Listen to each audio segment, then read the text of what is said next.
Estamos em contato nesse momento para entender um pouco mais dessa decisão do Supremo Tribunal Federal, que está, evidentemente, sendo noticiado desde cedo aqui na Band News FM, com o professor de Direito Constitucional Gustavo Sampaio, da Universidade Federal Fluminense. Professor, muito obrigado pela entrevista aqui à Band News FM. O ex-presidente Jair Bolsonaro fala em perseguição, fala em caça às bruxas.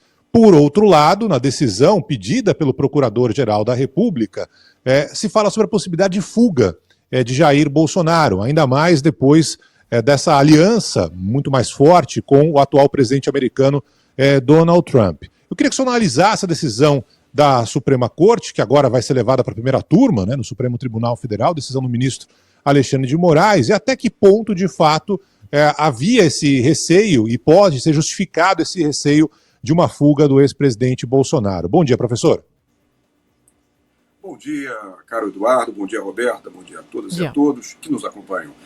Veja, em verdade, essa medida tomada é uma medida de caráter cautelar, Eduardo, é bom dizer isso. As medidas cautelares penais são tomadas no curso do processo penal e elas não têm relação nenhuma com pena, elas não se referem a um castigo penal imposto pela prática de um crime.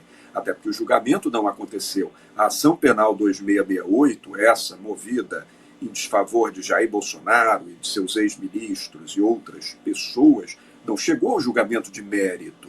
Vai ser julgado agora, nesse segundo semestre. Portanto, medidas cautelares são tomadas, conforme o Código de Processo Penal, com que fim?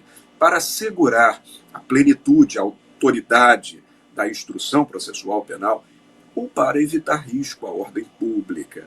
O que se entendeu, eu imagino, suponho, por tudo que lemos na decisão do ministro Alexandre de Moraes, que o Supremo Tribunal Federal compreendeu que, em razão dos movimentos políticos dos últimos tempos, a saída de Eduardo Bolsonaro, filho do ex-presidente, licenciado da Câmara para os Estados Unidos da América, para fazer movimentos políticos que talvez tenham resultado, inclusive, numa taxação onerosíssima contra o Brasil, contra os interesses nacionais, e pelo pronunciamento de ontem do ex-presidente Bolsonaro, dizendo que se ele tivesse uma autorização para ir aos Estados Unidos, que ele se reuniria com o presidente Donald Trump, prometeria um resultado extraordinário em redução dessa tarifação em prol do Brasil, e com base no agendamento de almoços, reuniões com embaixadores, parece-me que o Supremo Tribunal anteviu um risco de fuga para uma embaixada ou até do território nacional, e para evitar a propalação dessa campanha política, desse palanque político,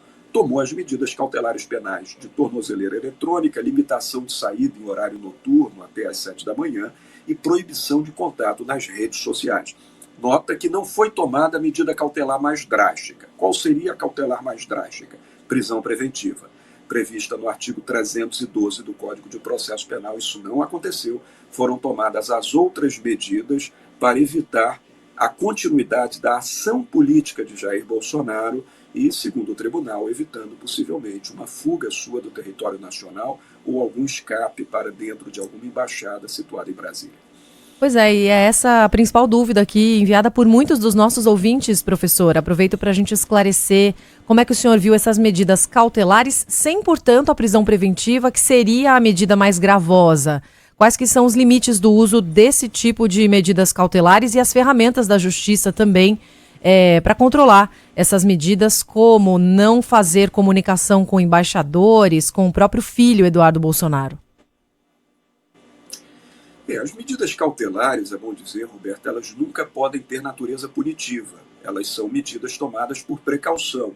Então, elas devem ser tomadas numa escala necessária a impedir a prática de um resultado ruim para a instrução processual penal, compreende? Se o ministro Alexandre de Moraes entendeu que para coibir essa ação política que pode estar comprometendo a própria autoridade do Poder Judiciário não era necessária a prisão preventiva, então ele não precisou decretá-la, decretou apenas essas medidas que nós acompanhamos, que foram tomadas contra o ex-presidente, principalmente a de impossibilitá-lo do contato nas redes sociais, porque nós estamos acompanhando ultimamente, nesse teatro polarizado da política nacional, uma reação do bolsonarismo que começa, segundo muitos analistas, a prejudicar interesses nacionais.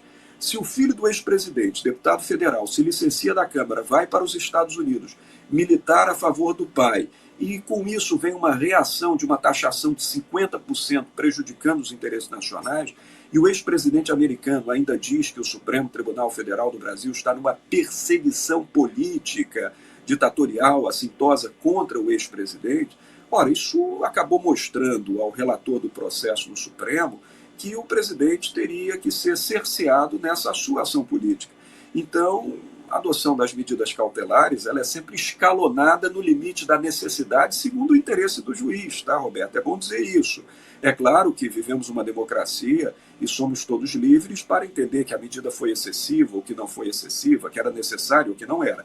Mas o juízo compreendeu que todas essas restrições agora eram necessárias nessa fase final de tramitação da ação penal para se permitir, talvez, que haja um julgamento independente pelo Poder Judiciário e para se guarnecer, se assegurar a autoridade da lei penal brasileira, que poderá ser aplicada caso venha condenação na ação penal 2668. A gente está conversando aqui na Band News FM com o professor de Direito Constitucional da Universidade Federal Fluminense, Gustavo Sampaio. Professor, especificamente sobre a questão envolvendo a não comunicação com o filho, com o Eduardo Bolsonaro, que está aqui nos Estados Unidos, né? Se você pensar de uma forma lógica, humana, um pai não poder conversar com o filho é algo grave, você tirar essa possibilidade de uma conversa entre pai e filho. Mas nesse caso, a impressão que se dá é um pai conversando com alguém que está articulando, né, a possibilidade de algo errado, digamos assim, em outro país. É um pouco por aí essa decisão do ministro Alexandre de Moraes ou é um exagero na visão do senhor? É por aí, claro que do ponto de vista humano, e você fez esse destaque muito importante, não é, Eduardo? É sempre lamentável quando se verifica um pai impossibilitado de conversar com o filho ou com um parente seu direto, evidentemente. Mas veja que o ministro Alexandre de Moraes, ele não estabeleceu uma proibição do ex-presidente se comunicar com os filhos, mas sim com o deputado federal Eduardo Bolsonaro, que está nos Estados Unidos proclamadamente em missão de salvar o pai. Eles alegam ser uma missão de salvar a democracia brasileira, mas diz o presidente que o filho tem ótima relação com o parlamento americano e ótimas relações na Casa Branca. Acabou de dizer isso num pronunciamento coletivo, o ex-presidente Bolsonaro. Ora, se diante disso vê uma taxação de 50% contra o Brasil que cria um rebuliço nacional, é evidente, perdão, houve uma pequena interrupção, é evidente que a proibição estabelecida pelo ministro Alexandre de Moraes, Eduardo, diz respeito a uma cautela. Há uma cautela, por mais lamentável que seja, mas há uma cautela necessária para o ex-presidente não permanecer em contato com esse vetor situado hoje dentro do território norte-americano, que pode, a depender das movimentações, até abalar a autoridade dos órgãos da soberania brasileira. Então foi uma medida que o juiz entendeu necessária. Talvez não seja necessário, eu também lamento a impossibilidade de um pai se comunicar com o filho, mas o entendimento do magistrado foi que se trata não especificamente de um filho, mas de um deputado licenciado que está nos Estados Unidos investindo contra o processo penal que está tramitando aqui no Supremo Tribunal Federal. Tanto que nesse apuratório novo, determinado pela Polícia Federal, sob ordem do Supremo Tribunal Federal, investiga-se o quê, Barão? A possibilidade de ocorrência de crime do artigo 344 do Código Penal Brasileiro, crime de coação no curso do processo. Já são crimes novos, já não se está falando aqui dos crimes contra a democracia, investigados lá atrás e que resultaram nessa ação penal que está sendo julgada agora no Supremo Tribunal, não. Estamos falando de novos crimes, inclusive de coação no curso do processo, que poderão ter sido praticados por integrantes da família do ex-presidente Bolsonaro. Então é uma situação muito sensível, muito delicada, que vai subindo degraus, sabe? Degraus na escala dessa dimensão, o que inclusive preocupa a todos nós, analistas, evidentemente. Professor, o ex-presidente pode ser preso se eventualmente desrespeitar uma das medidas cautelares ou em alguma outra possibilidade antes do fim do julgamento de Bolsonaro? Pode sim, Roberta. Claro que até o julgamento acontecer, qualquer medida prisional tomada terá sido estritamente de caráter cautelar. Mas um dos fundamentos que, na jurisprudência dos tribunais, habilita a conversão de uma medida cautelar menos grave para uma prisão preventiva, que é a mais grave de todas, é o descumprimento das medidas tomadas e determinadas pela autoridade judicial. Então, se a autoridade judicial, ora determina que ele não se comunique com embaixadores, que ele não se comunique com o filho, que ele não tem acesso às redes sociais porque ele usa as redes sociais para movimentação política, que ele permaneça em casa das 19 horas até às 7 horas da manhã todo dia e que ele use a tornozeleira eletrônica.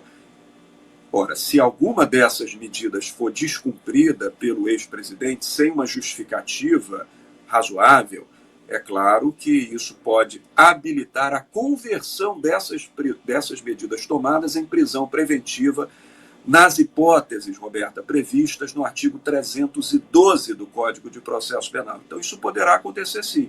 Claro que é apenas de último caso. Então, a princípio, o presidente tem que cumprir essas determinações para não acontecer a prisão preventiva, o que jamais se confunde com a hipótese de lá na frente, havendo um julgamento de mérito pela primeira turma do Supremo Tribunal Federal, que venha a acontecer uma prisão por condenação definitiva, o que não se confunde com a prisão preventiva, evidentemente.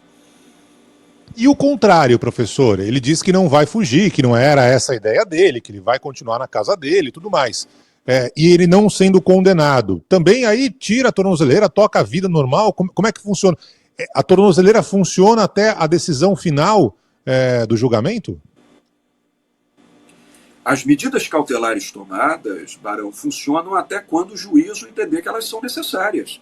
Inclusive, hipoteticamente, não estou dizendo que isso vai acontecer, mas hipoteticamente, se num dado momento o tribunal entender que essas medidas, como a tornozeleira eletrônica, como a impossibilidade de sair da residência no horário noturno e de madrugada, que essas medidas não são mais necessárias por conta de um comportamento adequado do réu, é possível que elas sejam, portanto, desfeitas, relaxadas. Isso é possível. Agora, respondendo uma parte da sua questão, se lá na frente ele for absolvido, hipoteticamente, né, se o tribunal entender que ele não cometeu os crimes de abolição violenta do Estado de Direito, tentativa de golpe de Estado, organização criminosa, dano ao patrimônio público, deterioração do patrimônio tombado, que são os crimes pelos quais o ex-presidente hoje é acusado na primeira turma do Supremo Tribunal, se ele for absolvido, aí não pode haver mais medida cautelar nenhuma. As medidas cautelares são empregadas para assegurar a instrução processual penal para garantir ordem pública. Se o indivíduo é absolvido no processo penal, significa que ele não praticou crime e as medidas cessam. Apenas, não é, Barão, os fatos todos que estão enunciados aí nos últimos meses, todos demonstram que muito provavelmente o ex-presidente será condenado pela evidência das provas, pela força que as provas tomaram contra o ex-presidente. Mas isso nós só saberemos quando houver o julgamento de mérito pela Corte. Professor, a gente acompanhou o ex-presidente dando entrevistas, né? 2 entrevistas na sequência aqui, pelo menos em Brasília, a nossa reportagem. Ele está proibido de entrar nas redes sociais. Ele pode dar entrevistas, professor? Bem, esse é um ponto delicado de interpretação da ordem judicial, não é mesmo, Roberto? Porque, veja, se ele der entrevistas, como ele deu agora para emissoras de televisão, de rádio, não é? Na passagem ali para a Polícia Federal, na saída da sala onde ele colocou a tornozeleira eletrônica, veja, se o ministro Moraes determina a impossibilidade de se comunicar por redes sociais, a priori ele não pode ficar restrito a outras manifestações. Ele pode, por exemplo, dar uma entrevista de televisão. Todavia, também há determinação judicial de que ele não pode se comunicar com seu filho, de que ele não pode se comunicar com embaixadores, de que ele não pode se comunicar com uma série de pessoas. Então, se numa entrevista ele estiver, de algum modo, se comunicando com essas pessoas, ele estará violando a medida cautelar. E ele foi até prudente, Roberta, tanto que agora, na saída da Polícia Federal, quando ele foi sabatinado por uma série de jornalistas, num dado momento ele perguntou alguma coisa sobre... Foi perguntado a ele alguma coisa sobre o filho, Eduardo Bolsonaro, se o filho continuaria a tomar determinadas medidas nos Estados Unidos da América. Ele então disse que não podia falar nada, senão ele estaria se comunicando com o filho. É verdade, senão ele estaria violando a medida cautelar já em voga. Então essa possibilidade dele participar de entrevistas, se isso não está restrito pela decisão do ministro Moraes, Então, naturalmente, que ele tem que pensar numa entrevista, não fazer nenhuma comunicação que se destine a nenhuma dessas pessoas com quem ele não pode falar, segundo a decisão do Supremo Tribunal Federal. Só lembrando que essa decisão do ministro Moraes ainda se submete ao sufrágio dos demais 4 ministros da primeira turma do Supremo Tribunal, Roberto. Professor, para finalizar nossa entrevista aqui na Band News FM, já agradecendo a sua participação. Ainda está começando o dia aqui nos Estados Unidos, são 10h32 da manhã, horário aqui de Nova York, o mesmo horário de Washington, e o presidente Donald Trump está envolto numa outra polêmica aqui nacional. Ele não está, digamos que com olhares tão diretos ao Brasil nesse instante. Mas digamos que o presidente Donald Trump se sensibilize com a decisão do ministro Alexandre de Moraes e queira tomar alguma medida contra o ministro, contra a justiça brasileira, defendendo o ex-presidente Jair Bolsonaro. Além das ameaças das tarifas que já foram feitas, Trump tem algum poder de ingerência sobre a decisão do Supremo Tribunal Federal do Brasil? Eduardo, note, nós estamos falando da maior potência militar do mundo, da maior potência econômica, o PIB mais de 10 vezes maior do que o PIB brasileiro. Poder fático, político, econômico, militar, eles têm para o que eles quiserem fazer, né? Os fatos recentes no mundo andam demonstrando isso. Agora, dentro da institucionalidade, e nós trabalhamos com o quê? Com processo, com institucionalidade, com regularidade, com as regras do jogo estabelecidas nos tratados internacionais, nas constituições nacionais e nas leis nacionais. Juridicamente, o que ele pode fazer contra o ministro Moraes ou contra o Supremo Tribunal Federal? Medidas que se restringam à autoridade americana. Né? Se ele quiser estabelecer restrições de acesso aos Estados Unidos, restrições de contas bancárias nos Estados Unidos, ou fixar proibições, por exemplo, convencendo os conglomerados empresariais ligados ao sistema financeiro, situados até em outros lugares do mundo, de estabelecer vedações de acesso a aplicações financeiras referentes a ministros da Suprema Corte Brasileira, será profundamente deselegante, será profundamente desagradável, mas possibilidade existirá. Agora, dentro da soberania nacional do Brasil, ele não pode fazer absolutamente nada, volto a dizer, Eduardo, dentro da regularidade das coisas, dentro das regras do jogo. Porque o território nacional, Barão, é o quê? Qual é a definição de território? Território é a base geofísica em que o Estado Nacional exerce a sua soberania. Então, dentro desses 8.511.000 quilômetros quadrados do território brasileiro, quem manda é o Brasil, através dos seus órgãos de soberania, do Poder Executivo, do Poder Legislativo e do Poder Judiciário. E, portanto, o Poder Judiciário é uma das expressões máximas da soberania de um Estado Nacional. Então, se no Brasil o Poder Judiciário está agindo dentro do devido processo legal, por aqui tudo vale e Trump não pode estabelecer sanção de natureza nenhuma. Ele pode agravar as sanções econômicas, criar um mal-estar internacional tremendo em torno disso, mas nada que possa comprometer a rigidez das instituições constitucionais do Brasil, porque é assim que funciona o Estado Constitucional Democrático de Direito. E, por fim, Barão, na ordem internacional existem princípios. Pasme, mas ainda existem princípios. E um dos princípios assumidos em compromisso pelos Estados Unidos da América e pelo Brasil é o da autodeterminação dos povos. No Brasil, a autodeterminação dos povos e a independência nacional constituem princípio na ordem constitucional. E os Estados Unidos assumem esse compromisso também. Então os americanos não podem frustrar a autoridade da soberania brasileira. Agora, reações políticas e econômicas, podemos ficar preparados porque elas poderão vir sim. Eu queria agradecer demais a participação do professor de Direito Constitucional Gustavo Sampaio, da Universidade Federal Fluminense, explicando em detalhes, né, a decisão do ministro Alexandre de Moraes, o que vai acontecer, o que pode acontecer daqui para frente com o ex-presidente Jair Bolsonaro. Professor, muitíssimo obrigado pela entrevista, mais uma vez aqui a nossa reportagem, a Band News FM, claro que é o assunto do dia, e a gente volta a conversar oportunamente. Um grande abraço, professor, muito obrigado. Também para você, Barão, um grande abraço, Roberta, bom trabalho a todos, bom jornal. Muito obrigada, professor.